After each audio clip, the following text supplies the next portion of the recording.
Good morning, everybody. Welcome to today's Finance and Performance Committee meeting for April the 23rd. First off, I have some apologies from Councillor Munt, Councillors Larriman and Councillor Berry.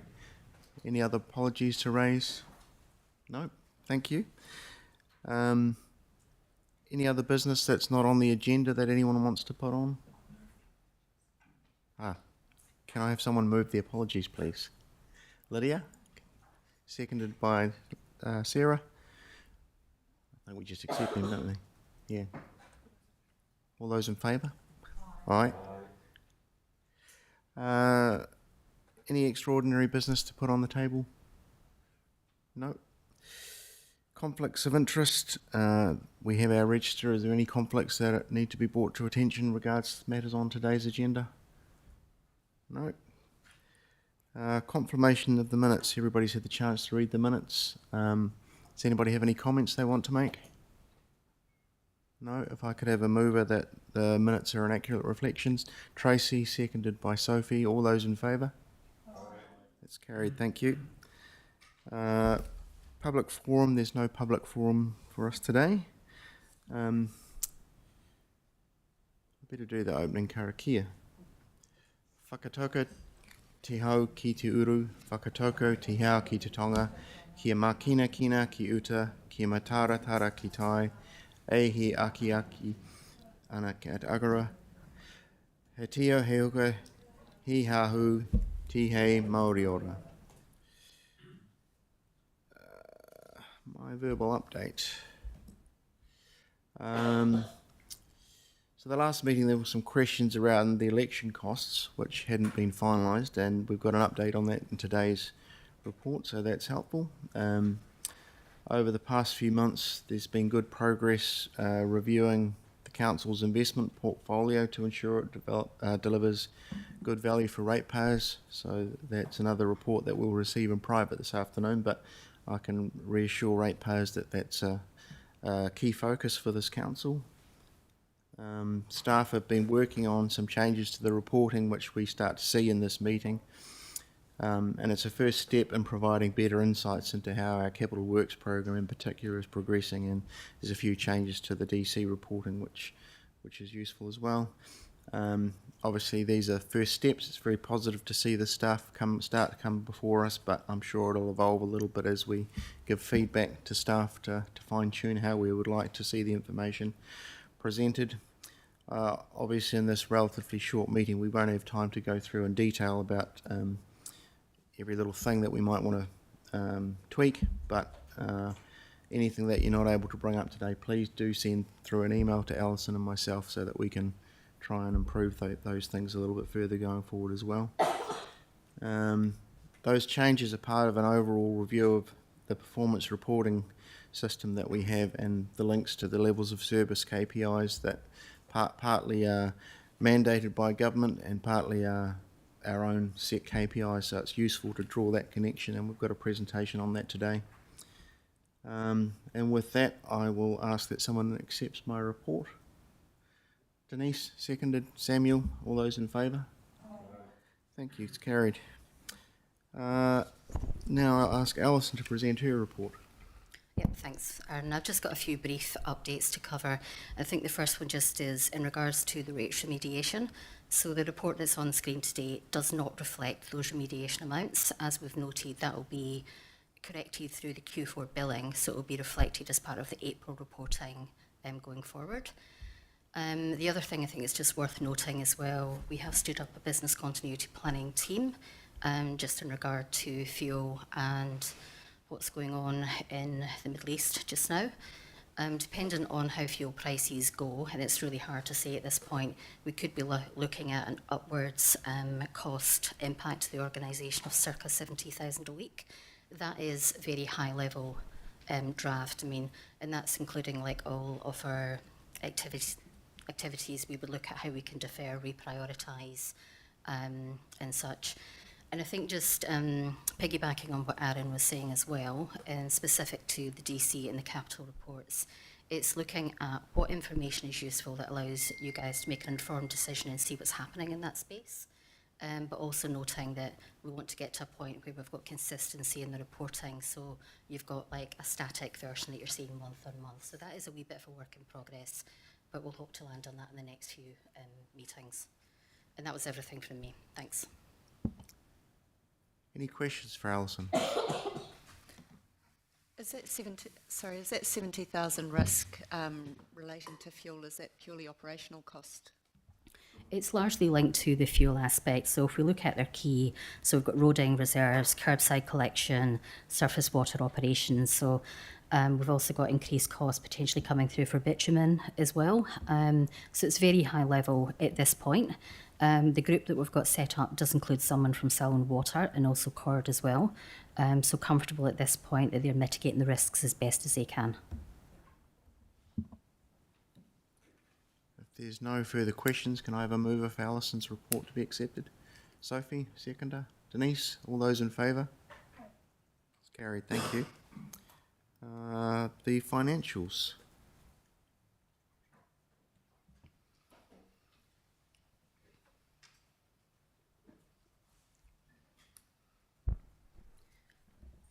I think it just as a bit of an intro whilst Becca and Dale, who's here on behalf of Neil today, while they get settled into their seats.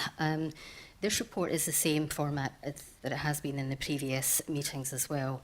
And similarly to what we just said on capital and development contributions, we're looking to move this report more to a risks opportunities base while still presenting the financials as they are, and also that long-term forecasting position as well. On that point, I will hand over to Becca. Good morning, everyone. This is the operations summary report for the period ending the 28th of February. Can I take the report as read? Cool. The report excludes the development contributions, so any questions, please, that relates to that can be addressed to the presenter of that paper, which will be coming up shortly. Please note the forecasting is not available, as Alison has just alluded to, for the report, but the team is working really closely to try and get that ready for you for the April reports going forwards. So that will be for the June the 10th meeting. I will be including some additional information as part of my report, so hopefully this will bring in those future initiatives of how we're going to report going forwards. Just to note that performance reports are presented to ELT on a monthly basis. The net operating surplus as at the 28th of February was 56.7 million, resulting in a 27.7 million higher than budget result. The overall operating picture shows a strong revenue performance from a growth-related activities. The phasing and timing differences in the expenditure size are actively being managed and do not represent any service delivery impacts at this time. Revenue. The year-to-date revenue, excluding development contributions, was 139.1 million against a budget of 132.7 million, which is a result of a 6.4 million favourable variance. Fees and charges continue to exceed budget expectations, largely in the building and consenting areas due to the large value consents and revenue from levies. Expenditure. The year-to-date expenditure was 110 million against a budget of 119 million, resulting in a 9 million favourable variance. The continuing trend of higher than budgeted expenses in consulting, legal and professional services is largely due to the external resources in the consenting area. This coupled with the increased revenue in fees and charges and underspends in personnel costs. I did note, and I apologise, that the breakdown is slightly different. That is purely on me, and I will make sure that I do better next time. So I apologise for that. I've also provided you the breakdown of the SDC expenses from the 2025 triennium election as requested. It is done by a high-level expense category, and it is a printout that I have given you all. Any further explanation on how the election budgets were determined is also on that sheet. It was based on the 2022 picture, and obviously we've had a lot of growth since then. So that's under the other expenditure in the report.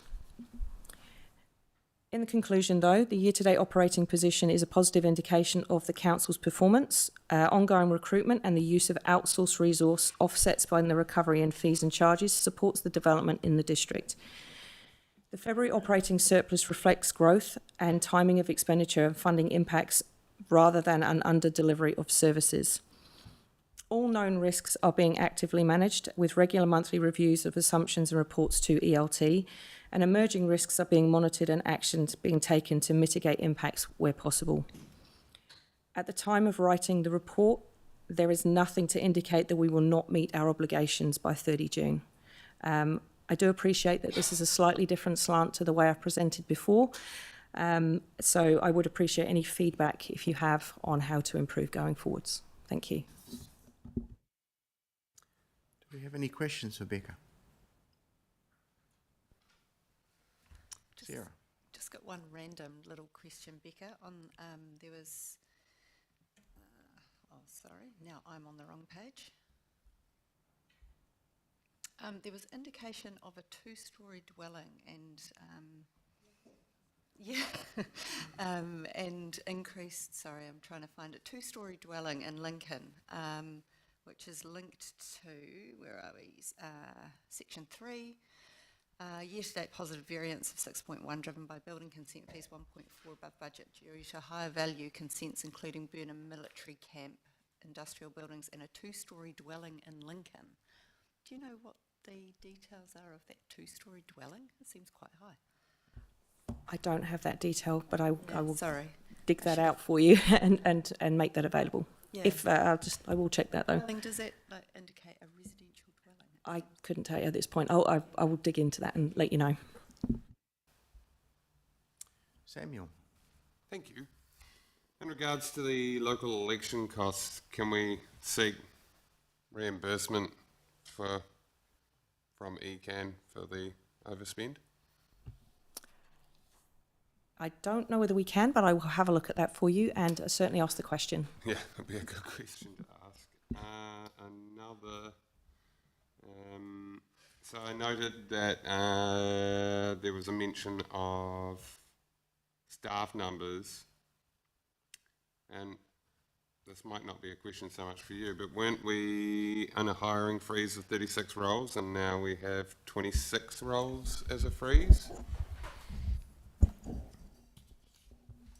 I can address that if you wish. Look, that is something that we've got discussed as part of our annual plan in terms of the options looking forward. I've inserted a couple of extra steps through our recruitment process, which includes all of the approvals coming through me to make sure that that we are appointing roles that have a direct and clear need, such as frontline roles, safety sensitive roles. And then I'll pass to Kylie if you've got anything further to add to that. No, I think you covered the main points there. So it's just to clarify, it's not a recruitment freeze, but there is a higher level of approval that we're taking on every position before we are advertising for those roles. Okay. Another question, what's the leading cause of increase in consultation utilisation above budgeted? Do we have any clarity on that? 953,638 dollars higher than budgeted. And do we know at what department we're predominantly leaning? Sorry, can I just clarify which bit you're looking at? Page 30. Is it this separate, the divisional table? So I think, Becca, what Sam is looking at there is the table that you've got where you've got the breakdown of audit consultant fees and the 4 million versus the 3. So the 950 variance, that's largely driven by the offset in the revenues that Becca talked about earlier in the fees and charges space.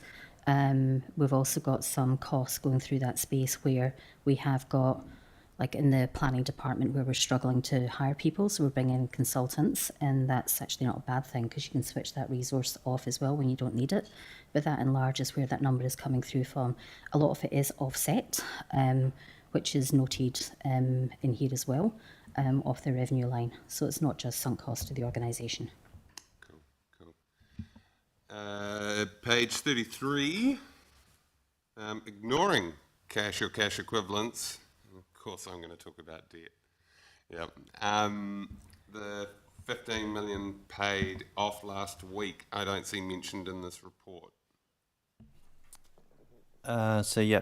The report here is presented at the end of March, and the 15 obviously was in April. It's a talking point that I was sort of going to go into with the balance sheet. So whether we can cover it off then, Cool. yeah, Yeah. up to you. Happy. Cool. Thank you. Lydia. Thank you. I guess for me, I'm looking at the surplus and we are, I guess, tracking a lot higher than budget. And I think for us, and I think for our community, it's about being clear of how and why we are in that position. And, you know, if we are looking at a positive 27 million in that surplus and versus budget, I think how much of it is timing related and how much of it is non-reoccurring in this space. I know that we need to operate it at a surplus, but what is the appropriate level to be operating in that space? And I've got another couple of questions, but I'll let that one go first. I'm happy to take that one. So I think, I mean, even if we look at maintenance expenditure, use that one as an example, speaking to the team, this is a timing difference there. So we're expecting those costs in some other areas to come in and track with budget. And I think it goes back to other conversations we've had in the past around forecasting. In the past, it's always been equal 12s across the year, whereas we know we've got inclement weather that we need to play into the mix. So that's where our forecasting does need to improve. So it's clear around the expenditure and also then what we're rating people for as well, and we're not just rating people and creating a surplus. And I think to Lydia's point, so what the team are working through is what the forecasted position is going to look like at June 30th. Hopefully that will be available for the next report, which will provide a clearer picture around what that surplus at year end would look like. Thank you. And the other one relates to, I think, what I'm trying to get here is a clear picture of what is our true cost of service delivery when we take in on board consultants, legal personnel, fees, charges, and the vacancies that we also hold. And I think I'm still not actually 100% clear on that, because if our personnel costs are favourable by $2.2 million and we have 70 vacancies, actually if we divide that out, that's $32,000 per, if we average that per vacancy, and to me it's not quite adding up. I would have expected to see that budget line more favourable, even though I know that we're offsetting some of the costs through consulting professional services. I can do some more work around that to give you a bit more clarity. Yeah, that would be wonderful. Thank you. Yeah. I think what we'll do for the next report is just break down, because I mean the consultant use, and I think Sam asked us a similar question as well, is let's just break this down a little bit more clarity around what is the headcount numbers and consultants that's been used in, say, in the planning space, versus what is the vacancies and what does that look like, just provide a wee bit more clarity. Thank you. And the last one was around NZTA and the co-funding there, and I recognise it's a challenge because the NLTF is out of sync with our planning cycles, and that is particularly difficult. And is this actually just a challenge from not reviewing our annual plan for this financial year and the phasing of that? As far as I understand, the NZTA, that is a discussion that they have all the time, and it is always to do with backward looking. How much have we spent throughout the year? And obviously those conversations that we have around subsidies. We are carrying a risk at the moment of the 8 million, and we won't really have a true picture until the end of that. I don't know whether Keith can add anything more to it around the NZTA piece. No. Yeah, I'm sorry, I don't have anything else at the moment. I can go back to the team and ask for more information. Thank you. Denise. Oh, just some clarification, page 34 around development contributions. It's 62.4 million increased by 59 million from June 2025. Is that, can you talk a bit more about that? Would it be okay to hold that question until we get to the DC paper, if that's okay? Okay, yep, sure. Perfect. Thank you.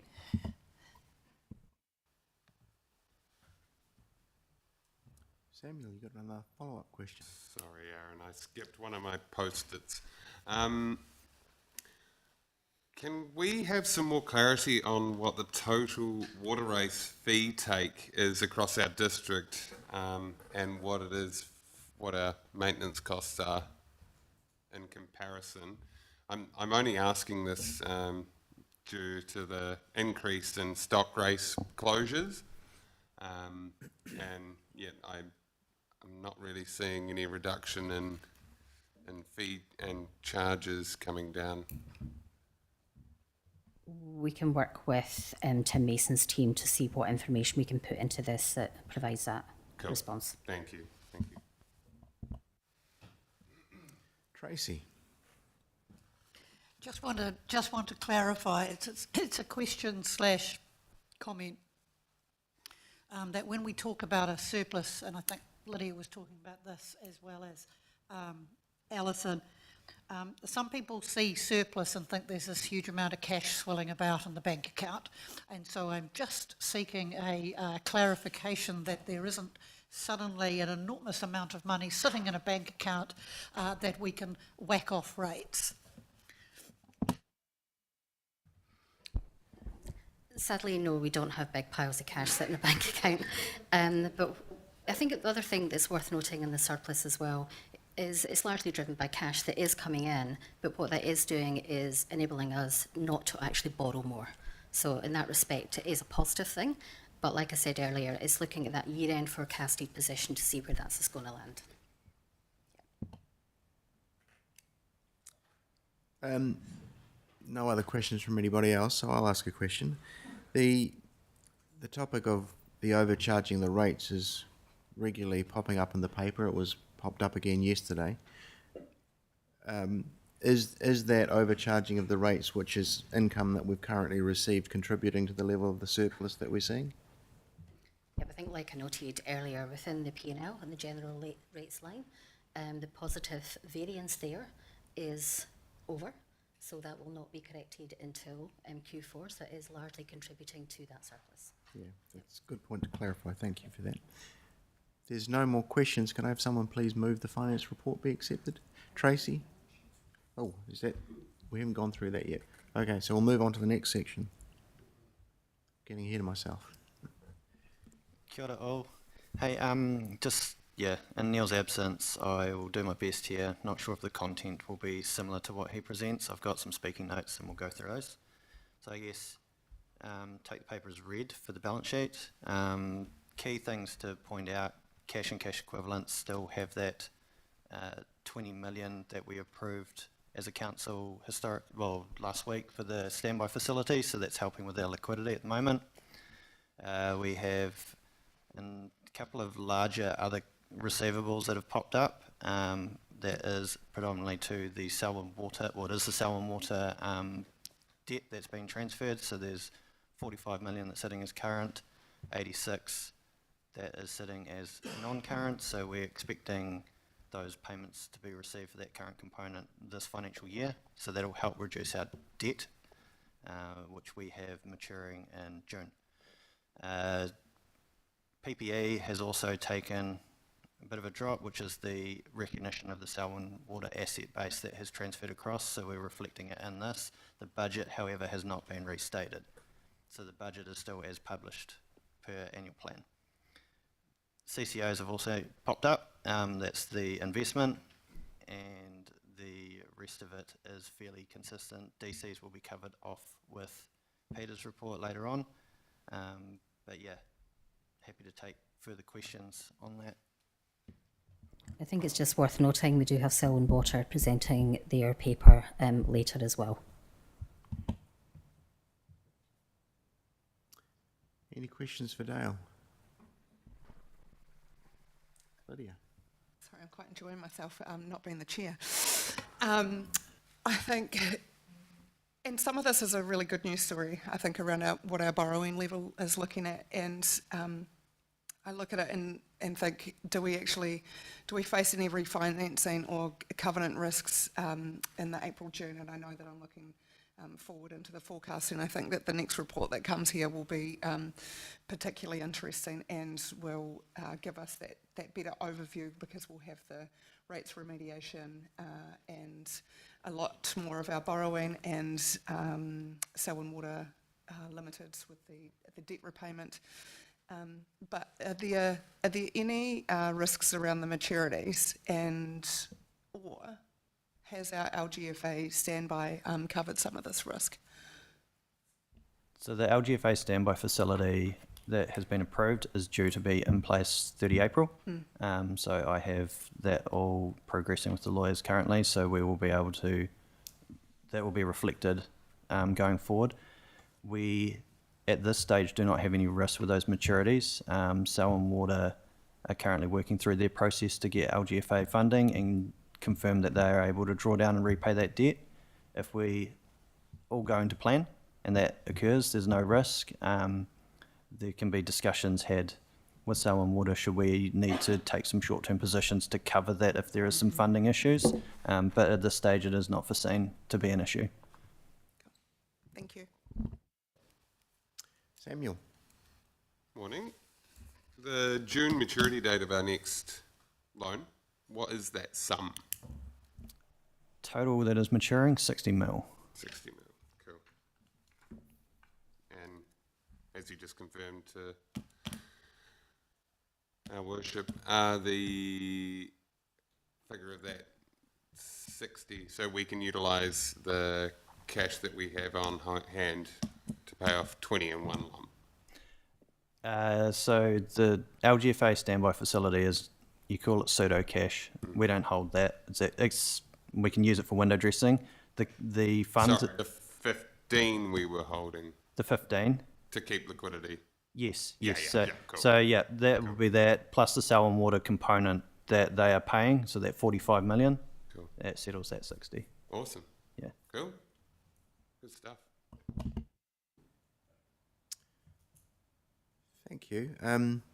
Just around debt as well, I've asked that if in future reporting we can get a little bit more detail on. It's great to see that we're paying down some of our debt, but when we're doing drawdowns, I've asked if we can get a little bit of visibility of what that's being done for. And I note that there is reporting that goes to audit and risk as well, but it might be useful if we have that before the entire council that meets in this committee as well.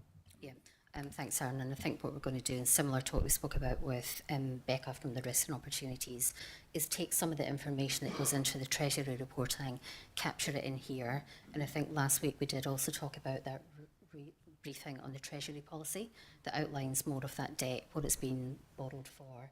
So there's just a little more clarity in that space. Thank you.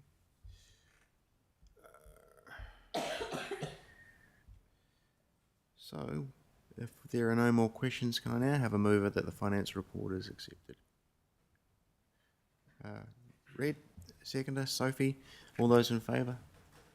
Aye. Aye. That's carried. Thank you, guys. Next. Now we move on to the development contribution paper.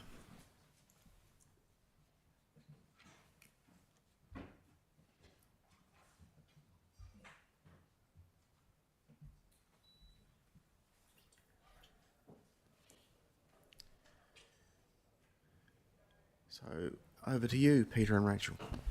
Thank you. Taking the report as read, I just wanted to talk about some key points throughout the report. So we've introduced a new set of graphs on the far right-hand side, waterfall graphs. Just wanted to talk through those quickly so that everyone understood the purpose of them. So on the left-hand side, we have our opening balance in the blue bar, and that just shows where we started at the beginning of the financial year. Then in the green bar, we show how many DC contributions we've received throughout the year. That brings us up in our balance. And then how many DC contributions we've spent throughout the year, bringing it down, which then gives us where we're currently at in our year-to-date balance. And then that is then compared on the far right to what we've budgeted our closing balance to be at the end of the year.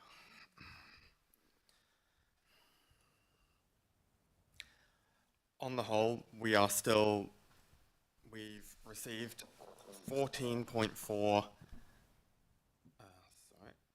14.4 million worth of DC contributions so far in the year. This is 2.5 million above the expected DC contributions for the entire year. So this is part of the ebb and flow that we've seen. Last year, we were struggling to get DC contributions in. This year, we have a lot. Next year, we may see a middle point, or we could see up or down. This is a difficult area because, again, when DCs are applied for, there's such a long period of time between when they're applied and when they can actually be actioned and paid. We only have a general idea and have to give it a split roughly across the year, so that's why we end up seeing these large flows up and down. On the other side, due to the capital program not being as far ahead as it would like to be, which will be discussed further in the next paper, that's where we have also spent less DC contributions than would have been planned by this point. Some of the major ones include the likes of District Park, Foster Park Development, Kakaha Park, and Whātaro. Transport on the whole is catching up now that we've had some better weather and we've managed to get into our roading projects. We can see the spend actually catching up in those areas, which is helpful.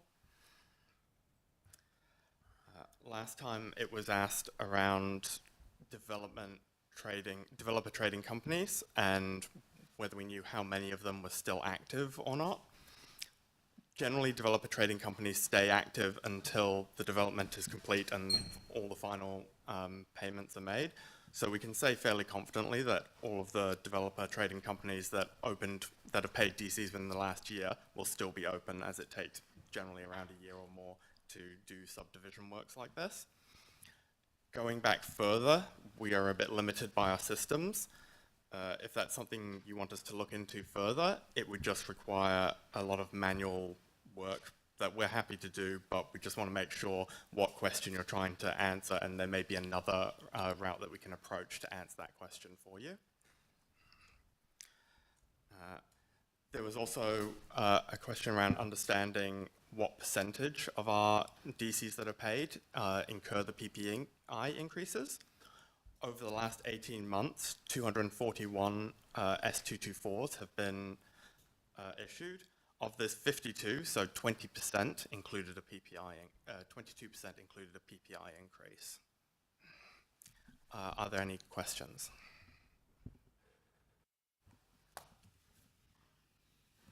Tracy? I think I can help with the question that we want answered from memory, is we were trying to ascertain, as we approach the 10-year period of holding DCs,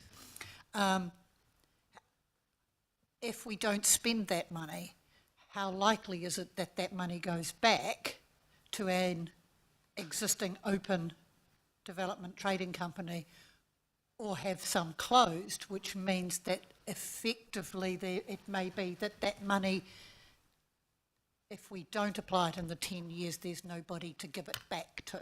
So I think that was the tenor of that question.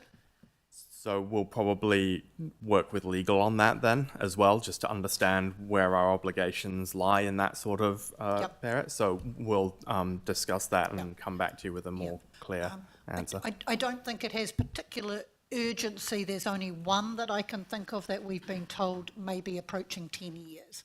And so it may be even narrower. So that was that one.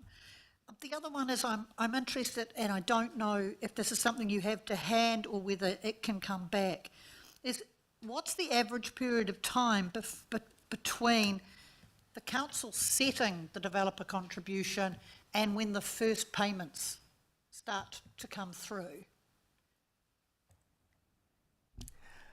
Yeah, you're right. We probably it would be a bit of guesswork. Primarily what you would see is because in the last LTP, we had such a high DC rate increase as part of the LTP compared to what it was. That's why you got so many developers trying to get in early. If during the next LTP, our DCs were to stay relatively same, we wouldn't expect to see that massive outgrowth. And so you would intend to see a more even spreading. But that's part of what we're going to have to model and as part of the LTP as to when we expect the new rates to actually start kicking in terms of the contributions. Sure, and I think, I mean, maybe that's more of a question for Robert's team, I don't know, is about the trigger points along the way that contribute to DCs being payable as opposed to set. And what, if anything, there is that we can do within our systems to speed up that process specifically before Section 224 Cs, which I understand is a trigger point. It can be quite hard predicting when development occurs and when DCs will come in. Well, in saying that, we do a lot of growth modelling. They are models, so there's always error in those type of things. We do have things like subdivision trackers, which try to understand how much zoned land we have, but don't have subdivision consents on it and where those particular aspects are. And that all plays into either spatial planning and the infrastructure planning and things like that. So there's lots of different information sources that we try to use to give us a clearer picture on when this stuff is actually going to occur. But there's always that margin of error because we're not the ones that control when this development occurs. It's up to that particular landowner developer. Sure, I understand that. I guess for me there's a point at which we know the development is underway as opposed to planning, so it's started, and whether there is a pattern across our developments of time from this point to that point.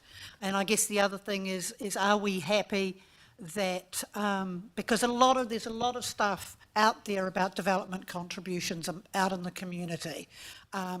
And I recently heard, and it was talked about last week, about delays between applications for Section 224s and approval of them. And obviously the longer that is, because I understand that's when developer contributions may start to become payable. So if we can shorten up or speed up our part of processing, and if there's an issue in there that we need to know about, then the points that we do know when things are coming, like if somebody's put in a Section 224 application, we know they've done that. What's the time to the point where the cheque can be cut, if you like? I can attempt to answer that question for you. So yes, the 224 application does come in and there are various sort of gateways that they need to go to, and we need to get certain sign-offs until we can actually issue the 224, such as, conditions of engineering conditions, Selwyn Water and Selwyn District Council. The risk that we run is if we do generate an invoice for development contributions as soon as we get the 224 application, the invoice needs to be paid within 21 days. And, it could potentially take 8 weeks or 12 weeks before we can actually issue the 224. So yes, we certainly could be issuing an invoice as soon as the 224 application comes in, but we do run the risk that we're not ready to actually be able to give the developer 224 for them to apply for their title if we do it sooner. That's a great answer, and I apologise for the confusion because that's actually not what I'm asking. What I'm asking is how long are we taking from when they apply for the Section 224 to issuing the 224 so that we can invoice, and is that because that period of time we have some control over. I know that they answer questions or whatever that we have, but are we happy as an organisation that period of time from applying for it to us approving it, that's the quickest and most efficient that we can be, so that we can issue the invoice at the soonest point in that continuum? So that's slightly different, I think, to what you answered. I think Bob's got his light on. He might want to contribute. Yes, so sometimes those timeframes aren't dependent on our actions, they're dependent on actually or making sure the infrastructure's signed off and things like that. It's actually been implemented as they said they were going to implement it. I guess a side note to that is we're currently preparing a report for finance and performance, which will come on a quarterly around actually reporting on our non-financial performance of key regulatory processes, and we'll actually bring that data on a quarterly basis back to you. So, yeah. Perfect. Thank you, and I apologise for confusion. Before we move on to the next question, just a comment around Tracy asking for a check or clarity around what DCs might be expiring and what exposure we have or don't have to paying people back. She noted that there's no real urgency, and there isn't, in the sense that we don't need you to run away and do it next week, but probably getting it sorted out and addressed before the end of the financial year would be a good thing to get on the table. Denise. Yeah, thanks. I've asked this before and I've never really kind of got an answer about it, and I might be on the wrong tangent. But when the DCs were split for community and reserves, I know there is quite a concern in Prebbleton about, because one of them was put down to 0. Do we have DCs put aside for the Prebbleton Community Centre? So there doesn't need to be any concern. Yes, we did split the community and reserves, and community started at 0, but we do not partake in our capital projects based on how much DCs we've received and got stocked. We just identify this will be funded through DCs, so we mark it as such that when we are setting the DC rates, the rates are set to recover that at some point throughout the process. So even if we haven't received them now, the rates have been designed that they will recover enough over time to pay for it. So it won't affect when the work is done or what work is done. Okay. Does that help? I think so. And alongside that, are there targeted rates that community have been paying that would go towards that community centre? Targeted rates primarily are used for renewals. I'd have to look specifically at that community centre to see what the split of funding was. Okay, thank you.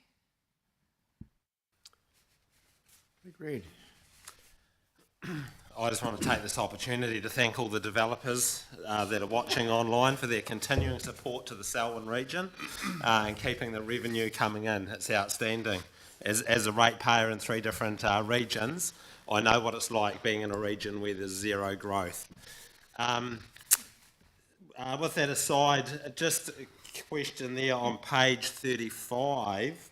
We've got sewer and water in with the development contributions. With Selwyn Water moving forward, how does that look? Does that drop out of here? Do we still collect it, transfer it to Selwyn Water? What does that look like? So Selwyn Water we've transferred across their DC balances, and they are taking full control of that. They are currently working on their own DC policy. They will collect the DCs directly in relation to their works.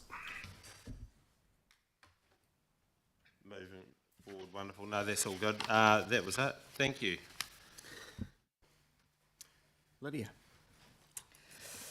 This is a little bit of crystal ball glazing because I recognise this is incredibly hard to forecast and plan DCs depending on when subdivisions come online and at certain points. But I'm looking at I think the changes that I'm seeing in today's report to previous reports, and it seems to me that we are starting to recoup faster with this new DC policy than we did with the old one. And I think, is that entirely correct with that lag time closing between the 2 policies? I think if you look at how many Hueys were paid for in the previous financial year compared to this, you would see a market increase. Because having a look through, even the really large DC contributions we've received, they were still based on the old rates. So the gain we're seeing is through increase in Hueys paid for rather than paying on a higher rate generally at the moment. When are we expecting the new policy to fully take effect? So as part of the LTP process, we'll be doing a review of the DC policy, and as part of that, we will be trying to align ourselves with development levies, but obviously there's going to be a bit of a timing issue on that one as well. So we'll have to take multiple things into account as part of that process. I think Bob wants to contribute as well. Yes, maybe answering that question. I think it depends on the lapse date of that consent. So if the consent is coming under the old policy, they're locked in for that 5-year lapse date, depending on what happens. So I guess 5 years post the LTP is when you'll start seeing all development that now comes in will be under that new rate. Thanks. Denise. I just wanted to respond to Big Rad and to all the ratepayers who are listening online and to thank them for supporting the developers and paying for the shortfall in what is covered by them. Thank you. Let's move on. Sophie. Thank you very much for the report. Mine is more of a bit of feedback on the graphs that we have on pages 39 to 41. Thank you very much for them. That's actually quite interesting seeing it laid out like that. The only comment I'd make is in some ways it would be helpful if, particularly the year-to-date balance and the year-to-date breakdown, if they had the same y-axis, just so that we can see comparable, because otherwise, just a second, this one goes up to 3 mil, this one goes up to 5 mil. That's just me, but I do find it helpful seeing it laid out there, and thank you very much for the details. No problem. Thank you for the feedback. We'll look at that. Just a curiosity question for me. The PPI percentage increase that was applied, do you recall what that might have been? Not off the top of my head, but it was somewhere in the high 1%, low 2% area. Thank you. And on the new graphs, a comment from me might be as well, the waterfall graph, it might be useful to put those in hundreds of thousands of dollars, because there's a few there that say the same number, but the bar is slightly different levels, and I guess that's just rounding. So going to a finer scale might just show the variance there. If there's no more questions, can we have someone move the report as accepted, please? Samuel, seconded. Sarah, all those in favour? I call it carried. Thank you. Thanks very much. Moving on to the capital projects and performance report, please.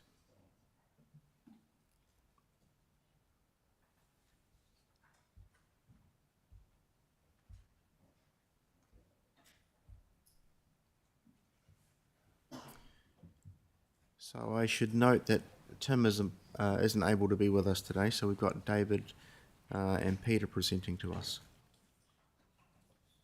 Oh, and Keith joining us as well.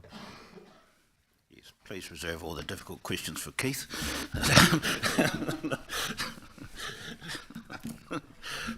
Hopefully there won't be any.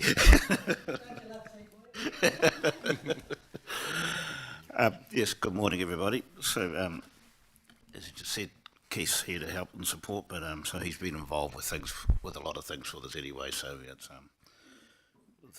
all of us work together quite a lot on all this stuff. So so this report is obviously to the end of February, which is coming up a couple of months ago now. So it is a little bit looking at the backwards as opposed to current and things. But I'll just run through a few little bits and pieces, but the big meaty part is we're trying to change the focus into more graphical type of a presentation as opposed to words. And so you'll notice hopefully that the wordy part at the start has been cut back, and hopefully we can reduce that further going forward as well. And then we've got some dashboards covering off different things in the thing, but there's a few little bits and pieces. Obviously it doesn't include Selwyn Water Limited anymore. We're trying to increase our focus to being value for money as opposed to money spent, spending it wisely. And please don't be concerned to provide any feedback, good, positive, bad or otherwise.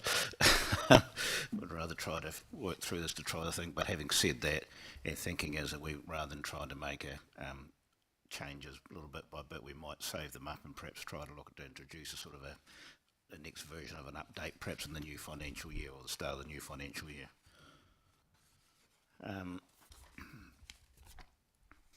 So as I said, the dashboards are really breaking down into the different divisions. So there's community services, open spaces, refuse support services, surface water and transport. And and an overarching one. And I won't go into the details unless anything people want to ask with around the rest of the wording, but couple of things to keep in mind is that the projects are identified by GL codes. So Peter in particular and others are trying to work through to unfathom some of them. So in some cases we have half a dozen GL codes that report into one project. In other cases we have one GL code that represents 6 projects. So we're just trying to get a better understanding of that to be able to get more clarity. We've also broken projects down into different phases and areas and things. Probably the most important one to keep an eye on is an item called annual program. You'll notice that's quite a significant amount of cost with that. So that includes all the things like the reseals and unsealed road metalling, a lot of the annual stuff like computer IT and those sorts of things. We've also bundled in at the moment a whole lot of small projects, particularly around open spaces. And the reason for that is that technically they are sort of all individual little projects, but trying to manage them that way is just not practical. It'll absorb a huge amount of time and energy and money for not a lot of benefit. So we're treating them as a portfolio. Now, having said that, it is one area we know we need to increase our focus on and get better clarity and understanding of and do better at. So it's not that it's good or fantastic. We know we have to make some improvements in that area. And we're also taking measures to improve the accuracy around accruals and forecasts, and there's been quite a lot of discussion on that in the last month or two, and hopefully, fingers crossed, as we start to move forward, we'll start to see some better forecasting in particular in that regard. So just going to the dashboards, the first one is the overall program. So just a sort of a broad overview of how they sort of put together, and I have to give Peter the credit for doing this. He's done the brains behind making it all, doing all this. But in the blue across the top, there's sort of a big picture of status of things, and then below that there's 4 graphs. On the left-hand side, in the green, there's the monthly spend. There's a sort of monthly spend actuals versus forecast, and then a cumulative view below it. And then the right-hand side in the green graphs is the number of projects by stage, and then by number, and then below it the number by dollars. So it has been suggested we might be able to combine the two of those together to be able to save a bit of space and free it up for something else. So I think we can probably do that by simply putting the number of projects, putting it as a number in the graph below, so you can see the dollars and the numbers, or vice versa, to help that. But I suppose the big thing just with those graphs, particularly in the big picture, is you can see that there's a lot of projects in that annual program by dollar and by and an even bigger percentage by number. So that's why it's sort of the challenge you can see with looking at things. Down the bottom in the white stuff, there's a sort of a focus on larger projects or focus on hot topic projects. We're working through trying to improve the quality of some of the information. So the financials is pretty reasonably accurate, but the percentage by time is we need to improve on our quality of that. This is a first stab at it, so we will get better. I won't say it's not that it's bad, but we need to get a little bit better than we are at the moment. But what we're trying to demonstrate with people, is that the term that quite often gets used is earned value. So we're trying to establish a sort of a poor man's earned value, i.e. Most projects tend to go in an S-curve expenditure against time, but we're trying to say that if in an ideal world, the expenditure completion versus the time completion should be similar, and if they're not, there's an indication that we need to perhaps have a closer look and figure it out. So one in there, for example, which Jan raised, is Lincoln Town Centre shows a 31% spend by budget, 40% by time. So when you look at that, anecdotally, you'd say that it's running behind program.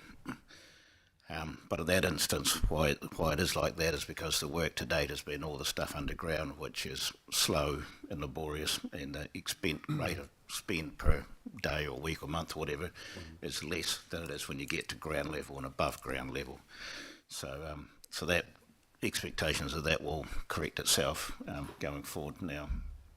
So, and then on the right-hand side, we've got some commentary. And I know there's a couple of minor corrections we have to make to some of the information, but it doesn't change the context generally across the board. But we're trying to sort of focus on the hot topics and stuff and things, I suppose, rather than having a long thing. One thing to keep in mind is that this dashboard is obviously for this financial year, so it doesn't really reflect very well what's happening with multi-year projects. But you'll see at the end we've got a dashboard of a project we're implementing, so that will show a much better understanding of projects that stretch across multiple years.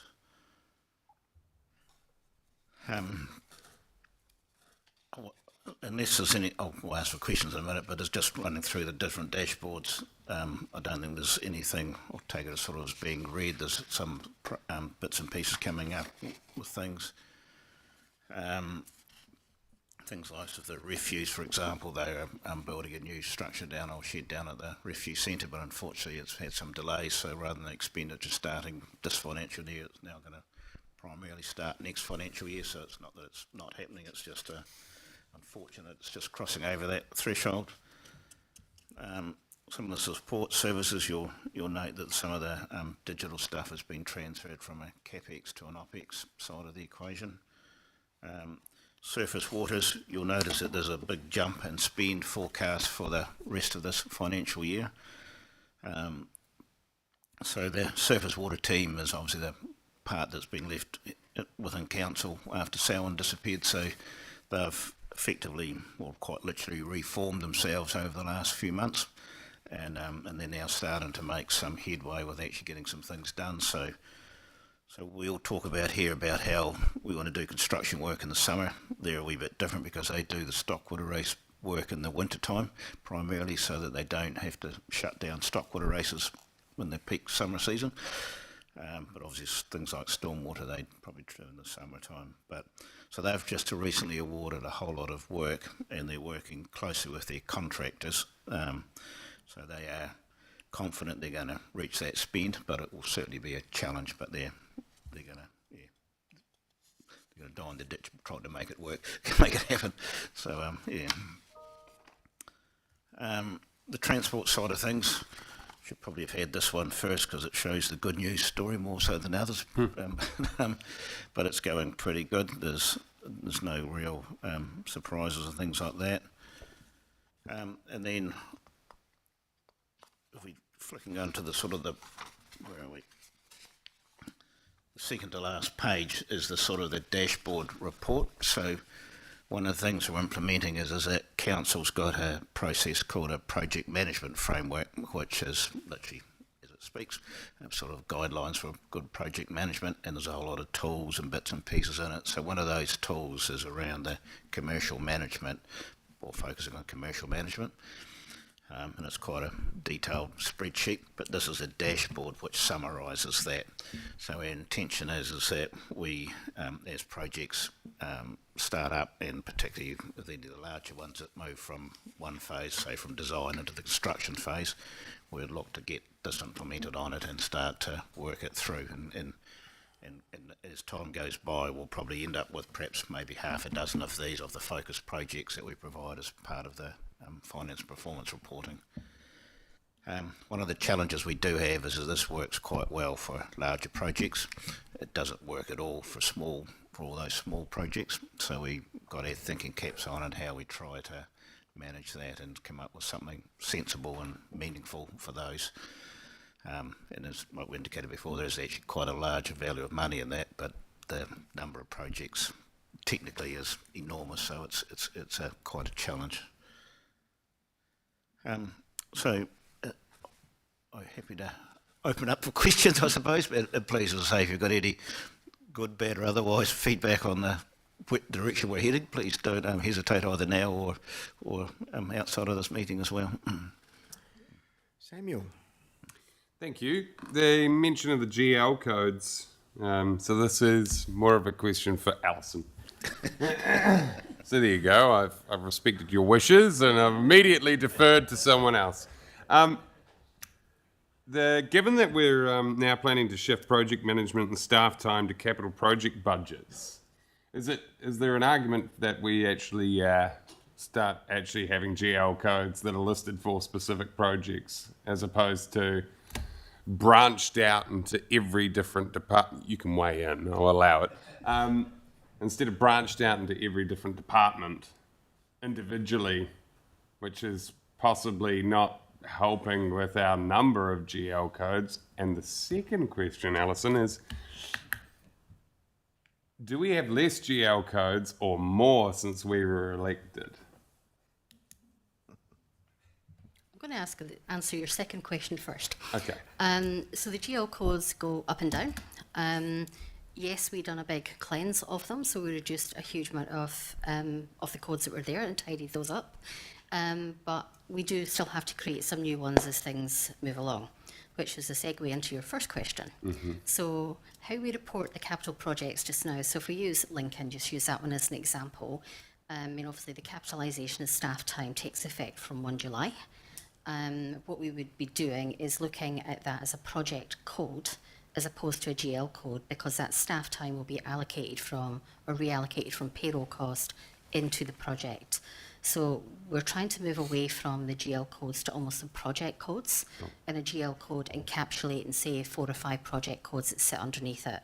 And that's just a bit of a workaround or work through with the magic system that we've got to make sure we've got the transparency, and also it stands the test from an audit stance as well. Cool. Yep. Awesome. And now back to the gentleman at the end of the room. Estimated total project costs for the Lincoln Library repairs, please. As they're mentioned in the right-hand column, and the same with the estimated project costs for the West Mountain tennis courts, but they're not broken down, unless I've overlooked them. I probably don't have them on hand, so the West Mountain tennis courts is probably going to be more accurate in the very future because tenders are literally being evaluated this week.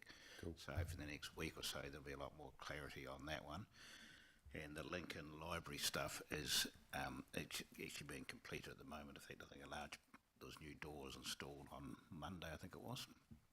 So, but I can find out that more information and provide that to you following this if you like. That'd be cool. Yeah. We can have a chat about that later.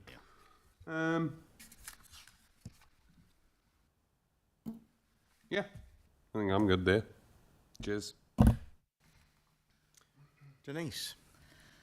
Thanks. Yeah, my first question was about GL codes as well, which Samuel sort of has gone on to, and you kind of answered, but because it was up around 22,000, are we still working on getting through all those so that we can start with a new? I think at last count we're sitting around about the 4,500 mark. So there has been a massive tidy up. That's massive. But 4,500 is still a lot. Yeah.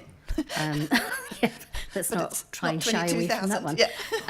So it is still a work in progress as we tidy through it, but we are looking at the actual structure of the GL codes as part of the overall annual plan space as well, to make sure we're capturing costs, and that whether that be capital projects or not, into the right bucket that then enables that transparency reporting going through.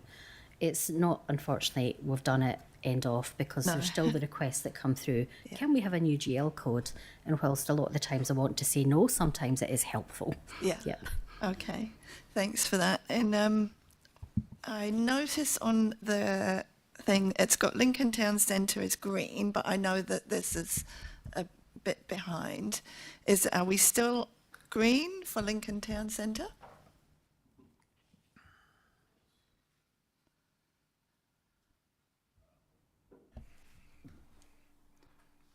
Sorry, at the end there. Yes, we are. Yeah, so it's still on track and yes, good? no, there's no nothing. There's no red flags at this point in time anywhere. Excellent. Things. And with Whatuaro and Leaston Medical Centre, they're both orange, which, according to the things, as issues that could impact project outcomes, program and/or budget. So, what are the issues with those at the moment? Probably time, or availability of time is probably the biggest one. Okay. So with Whātaro, obviously we're going through a review now in order to try and move the detailed design forward. That's behind the schedule that we originally hoped to be, but that's because of some of the decisions, important decisions that we're making around Whātaro right now, and with the Leaston Medical Centre as well, because it took us a little while to get to the sign-off on the plan that we're going to. We're now in that process of playing catch-up, but in that one in particular, we're still on target to deliver what we need to do by the 30th of June next year. So that simply reflects that we started a bit late. Okay. But it wasn't like a delay on the delay. Absolutely. Excellent. That's all good. And I think with Leaston, even though we're probably on track, or we'll be on track with plans, because we don't have any real fat in time in particular, it will still be an elevated thing that we keep a close eye on. Okay, that's great. Thank you. Lydia. Look, I think I'll start with the reporting, and I think this is a huge shift from what we have previously seen, and this is what we've been asking for, and I think this is it's great. It gives us some clarity on where we're at, but it also gives community clarity on where we are too. And you can also see, like, for me, there's a lot of good news stories in here around the savings that we've made, and yes, some of the delays are actually due to us wanting, as a new council, just wanting to slow some things down and have a good understanding of where we're at, so we can consider, because they're not minor projects. There's some pretty big stuff in there, and so I think this is a huge step change into what we have been seeing, and so. This is a thank you, because I recognise there is a lot of manual work that goes on behind the scenes to get it to this stage. And so it's a thank you for all the work that you have done to put this on the table for us. I want to talk a little bit about the 67% that we are forecasting our end of year. And I just wonder if you guys want to touch on some of the why on that, because I look at the why and see that there's actually a whole lot of things that compound into that, and actually it isn't a failure on us as a team here. I think there's lots of things around a year 3 of an LTP, having no annual plan to reset and rephase budgets for this financial year, and us as a new group of elected members wanting to slow and defer. And so I just wonder if you want to touch on that a little bit. Yeah, there's probably 3 primary facts or reasons, I suppose. One is, as you say, there's some projects like Whātaro and District Park which have been slowed down or put on hold for various different reasons, so they're having an impact.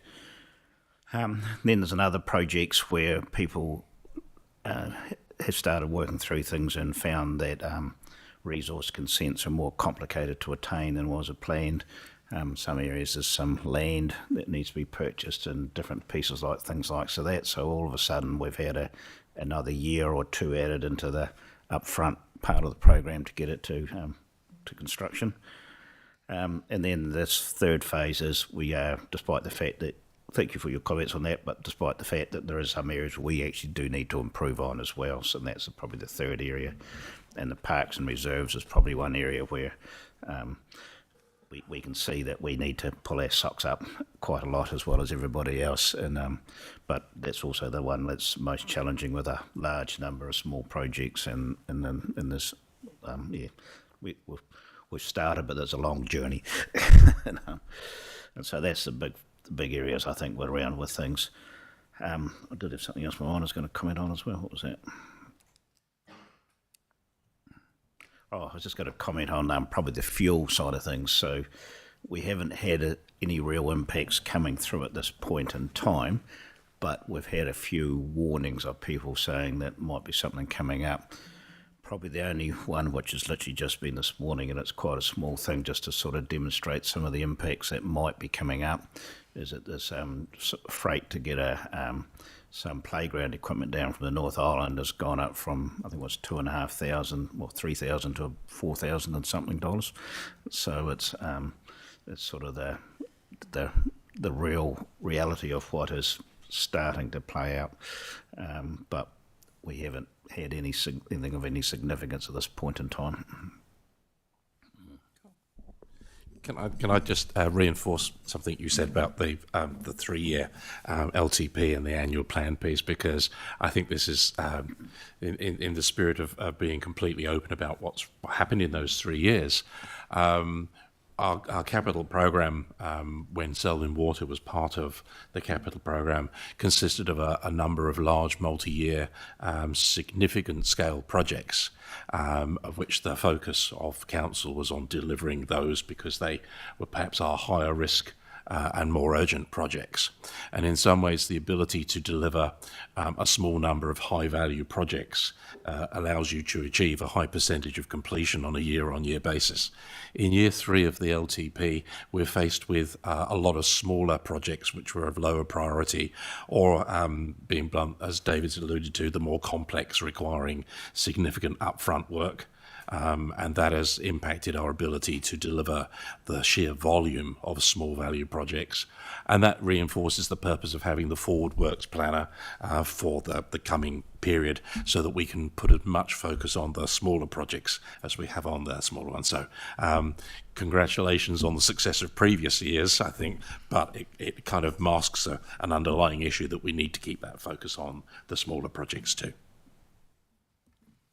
I think that leads on to, our upcoming annual plan and our long-term plan around the phasing and being realistic of what we can actually deliver. And so I'll use my question now, Aaron. So we've still got 35% to complete this financial year to get to the 67. And so I think I'm looking at it from a realistic point of view of what proportion of that are we actually realistically going to be able to deliver this year versus are there some that are deferred? And of those undelivered projects, I recognise some are carryover or in motion now, but how many are not? And will those come to us through a staff submission to the annual plan?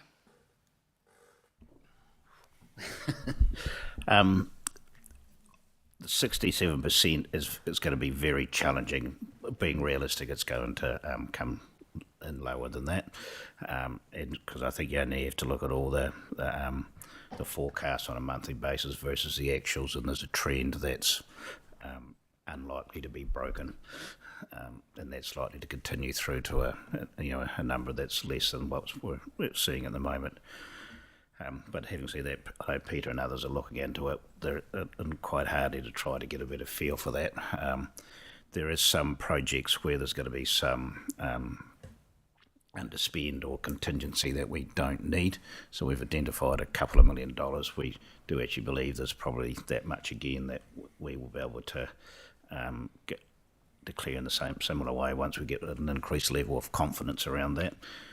And having said that, one of the factors obviously is the fuel side of things, is that we're probably just a little bit hesitant to jump too quickly right at this minute until we get a better picture on where that's going to end up. Working through the jobs or through the different areas, the transportation side of things, as I say, I don't think there's any real issues with that.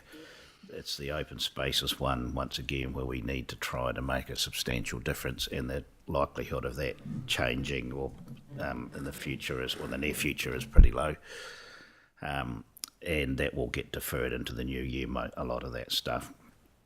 The water side of things, or the surface water, I do have a reasonable level of confidence that it won't be far away from where they're targeting.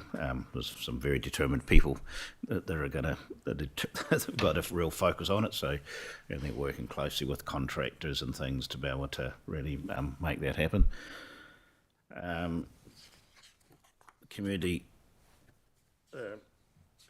the refuse one, as I said, that's going to get pushed out into the new year, so that was one where it wasn't expected to be a significant expenditure this year with building a new shed down at the refuse collection, but that is literally pushed out a few months, which means it's going to literally all occur next financial year rather than this financial year as originally envisaged.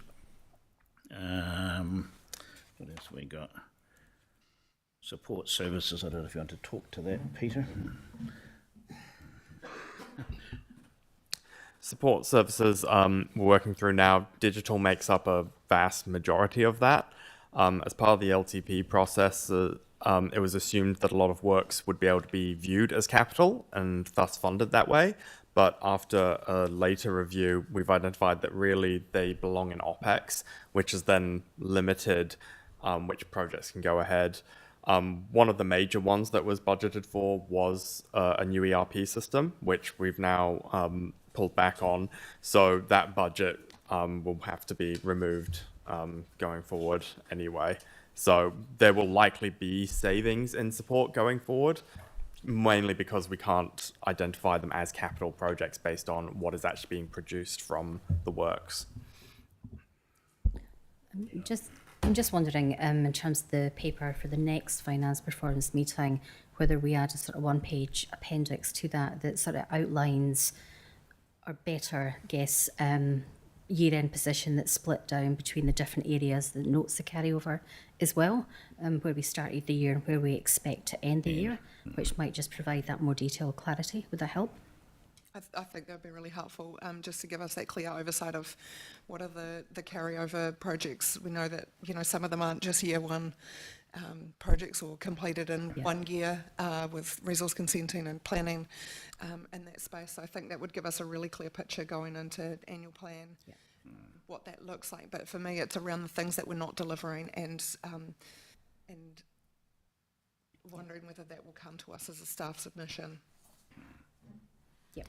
Yeah. The other big one where there's a significant underspend is the community services and facilities. So the big part of that was extending this building, which is obviously no longer proposed.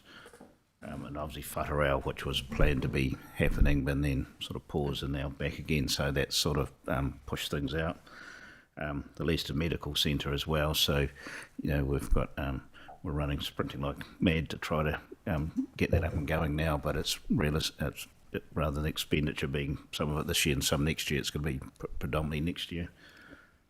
Lincoln Library and the Rolleston Community Centre is probably a good news story. So that's just been the first stage of that has just been completed, and the contractor was given practical completion. So it's sort of obviously some leaks and things that have been repaired and tidied up. So that's one that is actually just, and the second part of it is just getting well through now as well.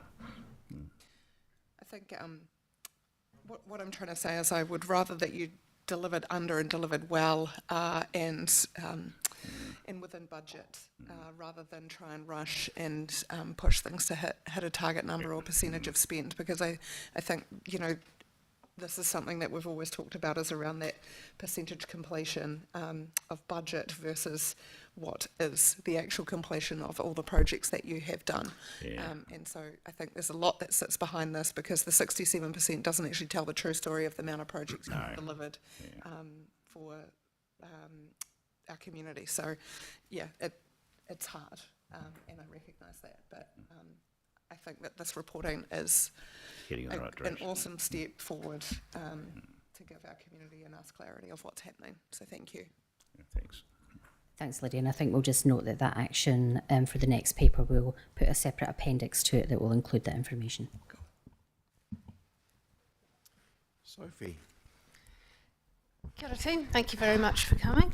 And yeah, there's definitely something to be said for a realistic work programme, and I think that's something that many councils suffer from.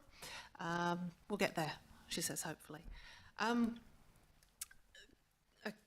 Apologies if I kind of dance around the edges of things that people have mentioned, just most of it is clarifying questions.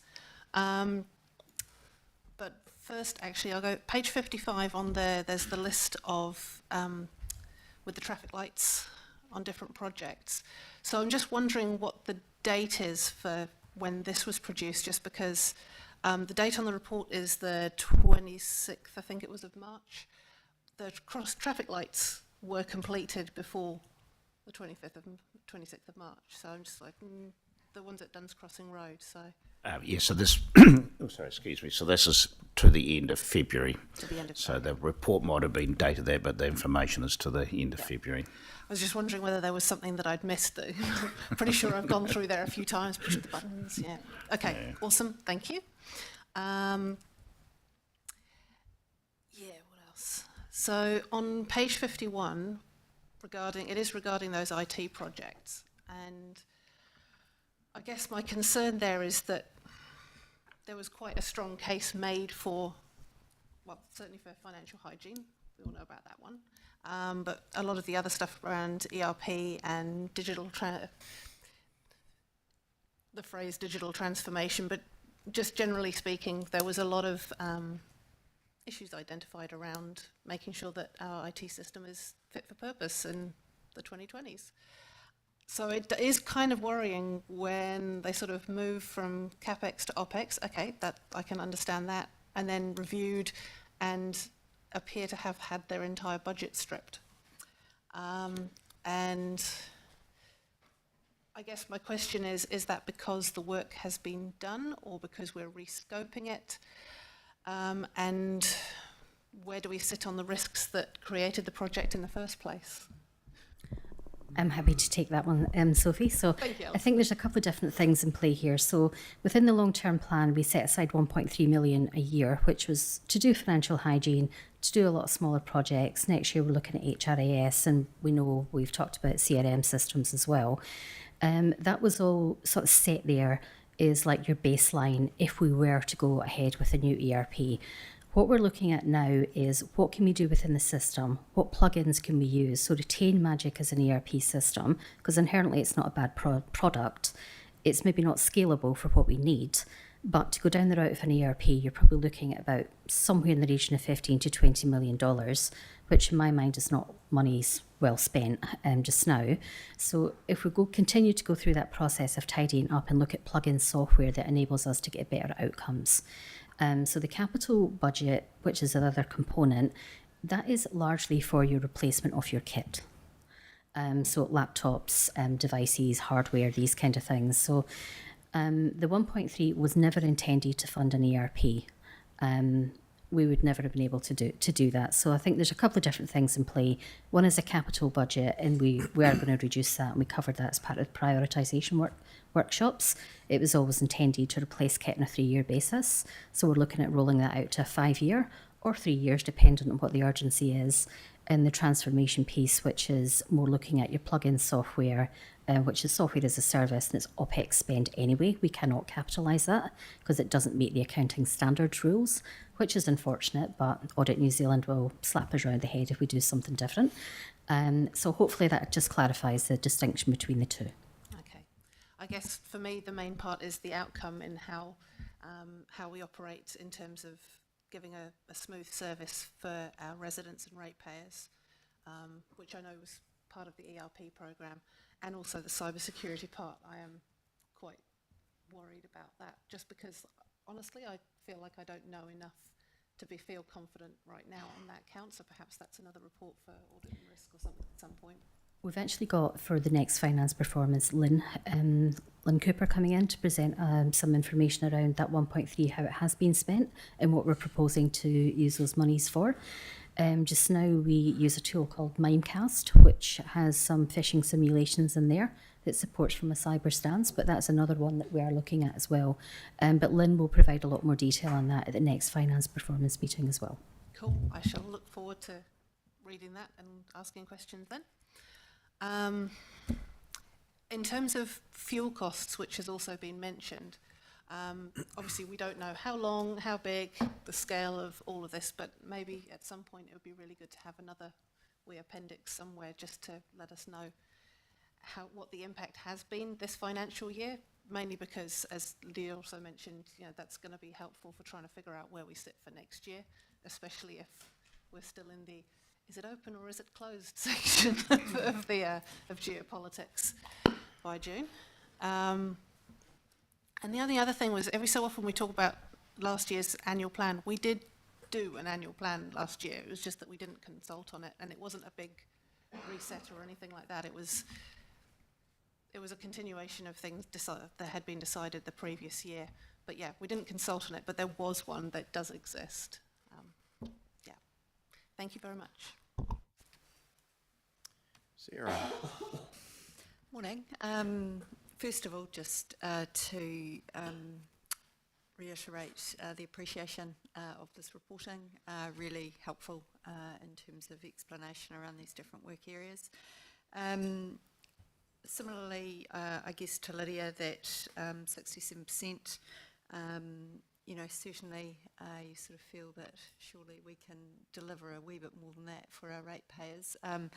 But I completely understand some of the deferrals and the delays on some of those projects. I guess the thing I wanted to check on that is whether any of the risk for non-delivery might be because we don't have sufficient resource in-house, and is there something that we can control around it as council to assist with moving some of that forward a wee bit more? That's part of the thing we're actually looking at the moment, so the answer is potentially yes. Yeah. And there's probably two parts to that. One is the number of resources, but the second part is the right resources. Yeah. And so we're trying to sort of figure out what the gaps are with both of those, or surpluses, and trying to sort of make sure we have the right balance and things to be able to do better, I suppose. Well, it would certainly be good to. So that's constantly on our thoughts, I suppose, but it's certainly high at the moment. Yeah, great, thank you. Second question, you mentioned about lumping together some of the smaller open plan projects and treating that as more of a portfolio. I guess for me it would still be useful to have a bit more visibility of those projects and where they are sitting, because certainly for our communities, some of those very small projects are the ones that go to the heart of the community. So to have some way, without it being onerous on your resource, it would be great to have some good... No, I agree. I think we're all on the same page, and one of the things we've been thinking about is, do we try to group it into the type of projects across district-wide, or do we try to group it in everything into a particular area or something or other, and trying to... And a lot of it comes back to how the GL codes and things like that work as well, to be able to keep it as simple as possible, yes, but providing some good information. But yes, that's certainly an area we know we need to step up in. And certainly that may be something by ward would be really useful for us as we go out and speak to our community associations, etc. Yes, would be great. Unfortunately, it's probably the harder one to pull together. But yes, I think I'll probably agree with you on that side of things. Yes, yeah. Yeah, brilliant. Kakaha Park, certainly not wanting to slow up any progress of any capital works program, but you know, I'm aware at the moment that's in the design phase of that. When can we receive some details around what that is looking like? Because I'm quite aware that for the Prebbleton community at the moment, there's quite a lot happening in terms of questions around education facilities and certainly their community centre. So it might be really useful for us to have a bit of a briefing on that one at some stage. Okay, so put that on our list. We can go away and think about that, about what might be an appropriate way to be able to do a little bit of a briefing or update or something on it. Yeah, brilliant, awesome. Yep. And my other question was around that ERP system, actually, and just for me, I know nothing about it, and so it would be really great to understand what the potential compromise or risks are around that space as well. Thank you. Tracy. I just wanted to say to the people who designed the graphs, the commentary, this stuff, as the most financially illiterate person in the room, because John is absent. He says it himself. Ooh. Easy, people, easy. Come on, everybody. Come on. Come on, you've all sat here when that's how he's described himself. And I'm just saying that I am only a close second to John.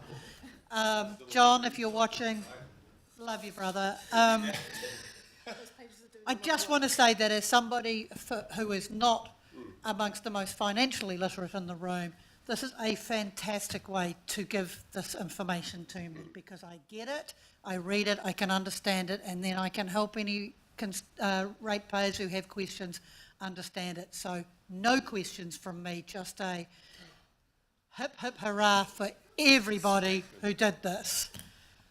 And I know John would agree.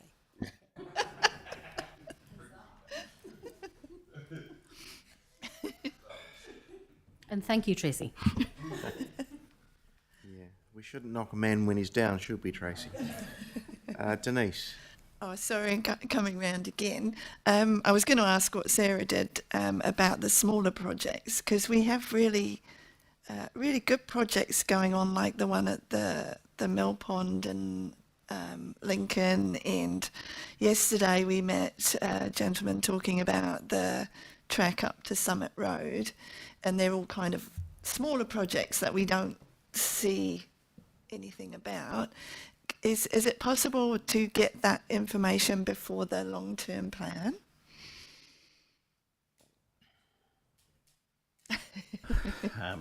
Is that too much pressure? It's possible to provide the information. It's providing it in a useful format, which is the one we need to work on. But we should be able to give you something before then. Or something by ward. Yeah. I think because a lot of us are new councillors, so we don't know. You know, some projects historically have been going on for quite a few years, but we might find out about them from the community rather than from you. I think it's also that we've been talking about, for example, you know, like just replacing a seesaw at a playground is actually a big deal for it is a for massive that group deal of for people, that but community, it's very low value, but the impact on the community is quite significant, and you know, when we're not making the most of the opportunity with publicising those sorts of things and stuff. Yeah, so. exactly. Yeah. Okay, thanks. No more questions. I'll just finish off with echoing the thanks from everybody for the new dashboard views. No doubt we'll refine them over time as we move forward, but very positive start. And it's good to see that you're looking forward to the next financial year as well, so that we can get a bit of an overview of things a wee bit further into the future. So that's great. Thank you very much. Can I have a mover for the report to be accepted? Tracy, and a seconder, Samuel. All those in favour? Aye. Carried. Thank you very much, guys.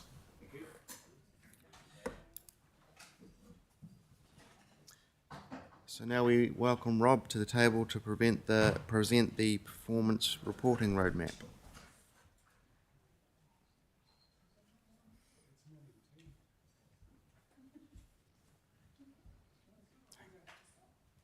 No, I think we'll get through this and then we'll have a split to the PX session.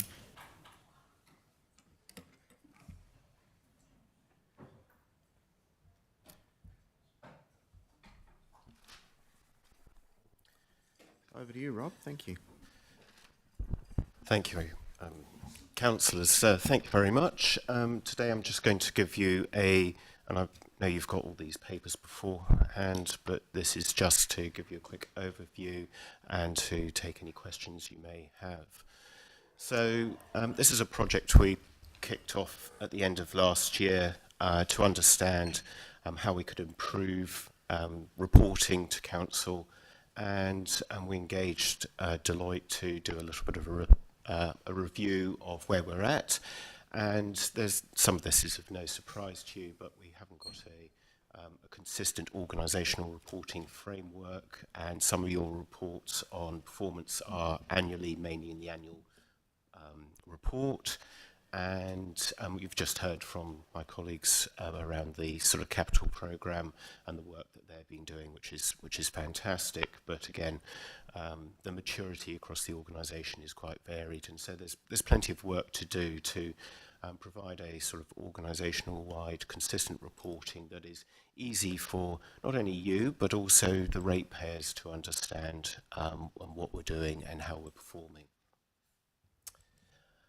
The approach we're taking is really in a series of steps, which is really just keeping it as simple as possible to start with, because it's, yes, it'd be great to have a wonderful flashy dashboard and everything else, but it's about actually doing it in a way that is takes us through each step, and we build consistency, and also within the organisation, changing the approach that we take to do reporting. We've got the data, and people are doing it on a consistent basis. And I think one of the key things here is around avoiding optimism bias. And I've heard that just in the previous session, is sort of not being too optimistic about what we can deliver.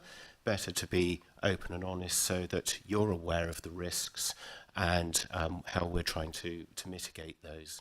It also provides an opportunity for continuous improvement.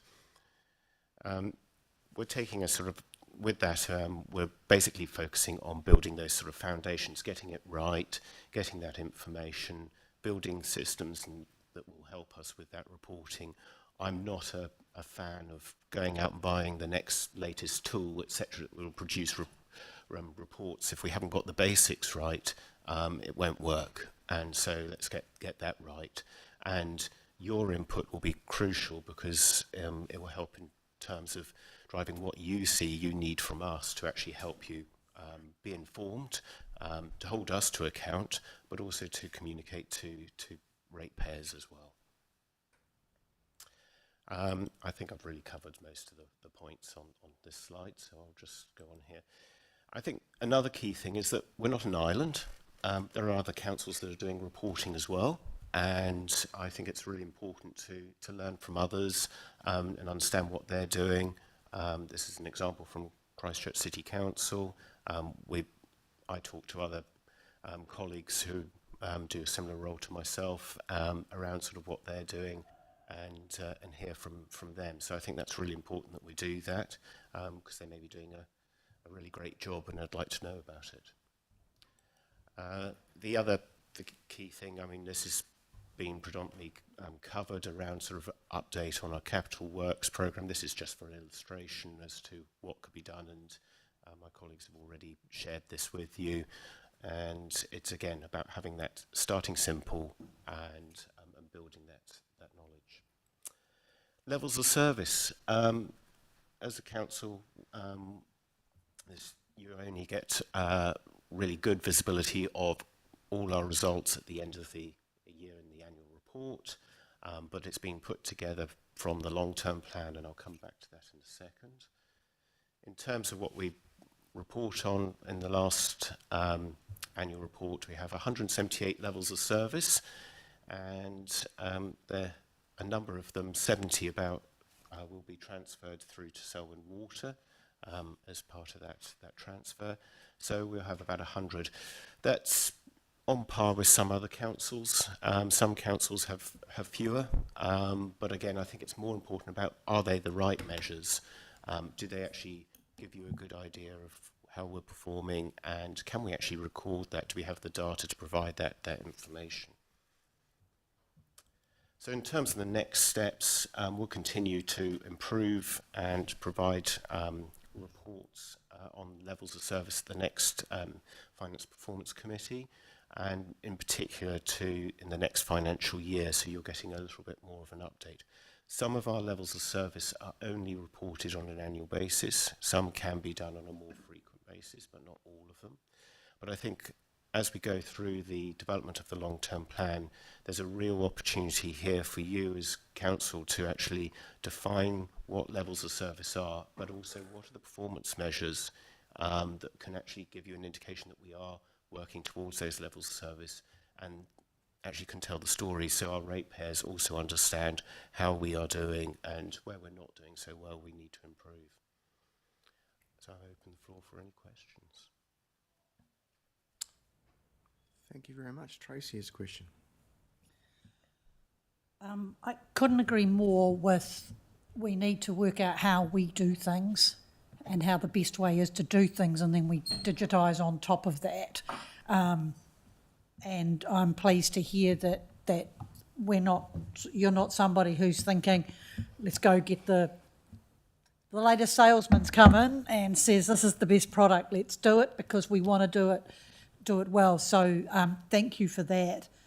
I guess my question is on the 4-year roadmap is what do you need from us in terms of people, money, prioritisation? And I guess that's me kind of in a backhanded way saying, what might it take to reduce it from a 4-year program to a 3-year program? Or is it a 4-year program because that's the length of time it will take to bring the staff through the process, to embed it and to get that. Because as much as this is about us as governors being able to see that we are performing as we promised, it's also about the organisation performing as promised. And so it's a tool for internal progress as well as for shining the light in from above. And so that would be my question. You may not be able to answer today, and I get that, but from the point of view of getting to this point of phase 4 sooner rather than later, what does that look like in terms of resourcing, so that we can have a discussion about, if we want to speed this process up, if we think that it can be without increasing the risk too much, what are the costs, and is that achievable? Because obviously the sooner we're at phase 4, in my view, the better for both inside and outside, but not to jeopardise the whole project through speed, if that makes sense. No, definitely. I think the key thing here is that it's about getting those basics right, and there is quite a bit of work to do with staff as well, because performance reporting is, once you've actually got into the habit of actually doing reporting, is that reporting accurate? And my experience is that, having put this in place in other organisations, is a key thing is driving the change of behaviours. It's all right to stick your hand up and say things aren't going well, and generally it's human nature to go, I don't really want to tell everyone that I'm doing a bad job. It's a behavioural change. It's about the culture of the organisation. That does take time. The tools, the process, that's relatively easy. But I think the other point is that with the LTP coming up, we know that some of the measures that we've got, and you've seen that in the previous graph, is that we're not capturing the data on that, because sometimes our measures aren't actually easy where we can collect that data. And that's a learning. So when we're actually looking at those levels of service and those performance measures, is it data that we can collect, or are we going to have to go and get someone else to do it for us? Or is it going to have to require us to change a whole fundamental change of the way we do things? So I think it's important to have that. And look, if I can add to that, if they could take us back to the slide with the 4 years, and that would be really good. If you have a look at the first 2 years, that's a lot of the grunt work of getting the systems in place. And what you've got in the outer years is really an ongoing program that will never go away. We will continue to improve and thing. One of the real strengths to get people to improve reporting is to do something with the information, because it's all very well filling in forms and producing reports and coming to council and blah, blah, blah, blah, blah. If we don't do anything with it, the people who are putting the work in to actually bring these reports forward think, oh, well, what's the point? You know, why make an effort with that? So I think there's a cultural change as well in terms of how we manage the organisation, I think, which is partly what you're pointing to, Tracy, as well as having the excuse me, the tools available to do that as well. But I see that particularly years 3 and 4 won't suddenly start in year 3 and 4. They will start that continuous improvement, setting up the tools so that we are continually improving them, will be a part of the whole process, and sort of what we're already starting to do. It's a lovely graph, but it's probably not quite as pure as that, I think, would be my comment. Just make the follow-up comment that you just described, how our residents respond to making submissions. So it's a human nature thing. It's not about being inside council or outside council. It's why do I bother if I don't see anything come from it? I know. She's loud anyway. I'm going to chip in and just add a little comment at this point in time, because it builds on what Tracy and you've just been talking about. We've got the mandatory measures that are dictated by government, but we've also got the local ones, and I think it'll be a useful step for us to have those identified to us so that we can cast our eye down. For the national ones that we don't have a choice about, we've got to look and see, are we collecting the right data so that we can robustly report back against them. But for the local ones where we've got a little bit of a say, it's making sure, do we actually have the right measures that are going to answer the questions or demonstrate the performance that we're wanting. So that's probably a step that we need to do during that early phase 1 stuff, so that would be good. I'll move to Denise.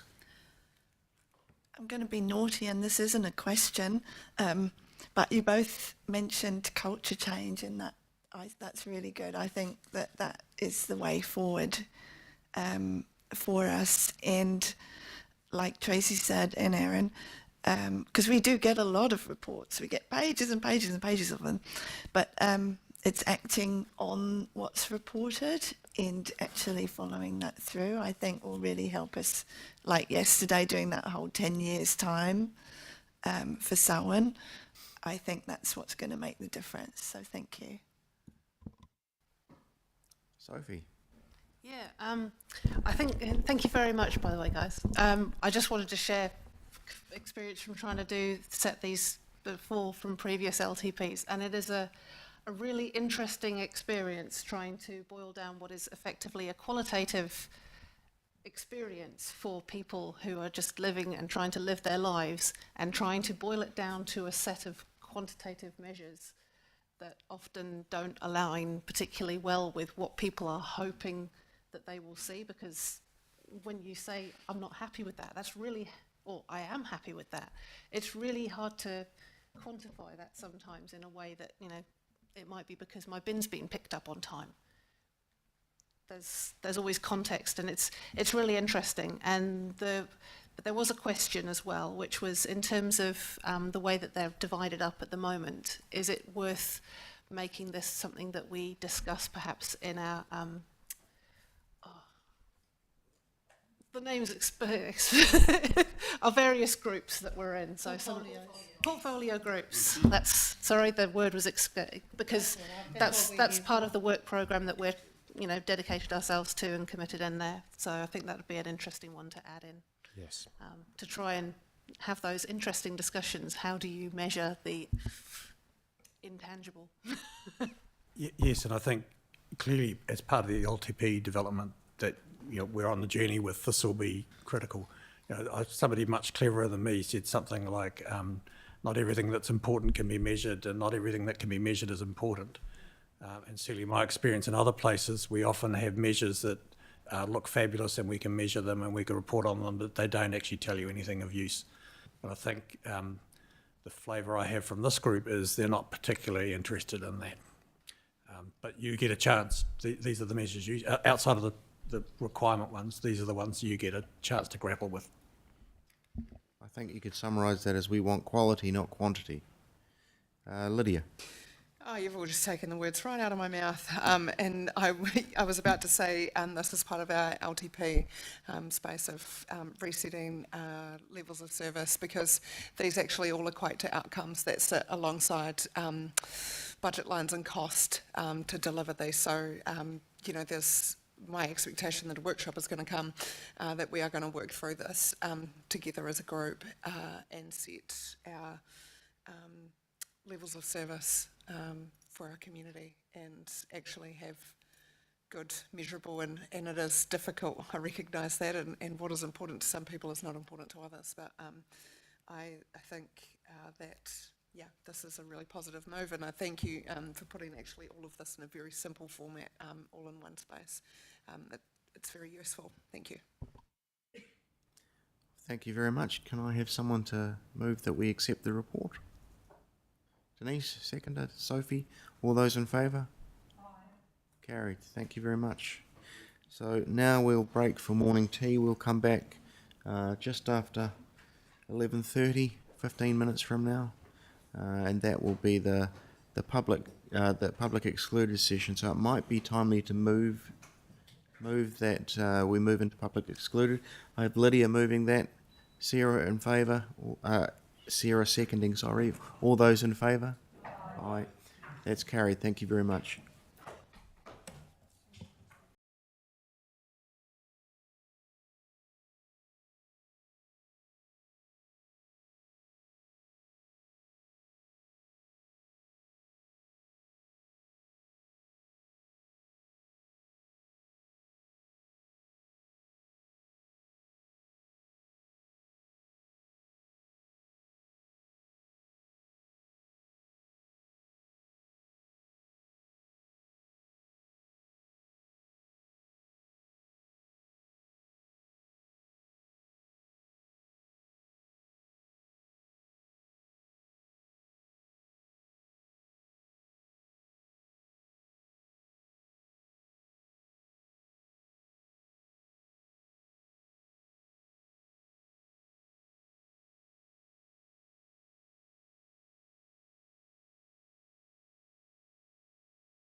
Still watching us. We've concluded our public excluded session and now we're going to close the meeting. So I will say the closing karakia.